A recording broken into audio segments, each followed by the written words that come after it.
YouTube चॅनलमध्ये मी आपल्या सर्वांचे सहर्ष स्वागत करीत आहे. स्वामी ओम सहकारी महिला मंडळ चौहान आम्ही आपल्या समोर आता जोगवा सादर करणार आहोत. आपण सर्वजण गर्भीवासी आहोत हे विसरून चालणार नाही. आपल्या नागरिकता जागृत दैवत आहे ती म्हणजे अंबा. आपण जोडी घेऊ, झेंडा घेऊ आणि नागरी जाऊन जोगवा म्हणजे आपल्या जन्म मरणाच्या मायामोहाच्या फेऱ्यातून सुटका होईल व अनादी निघून असलेली भवानी प्रगट होईल. तर आम्ही आता इथे जोगवा सादर करणार आहे.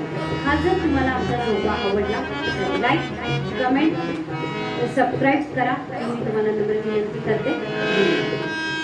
Mama,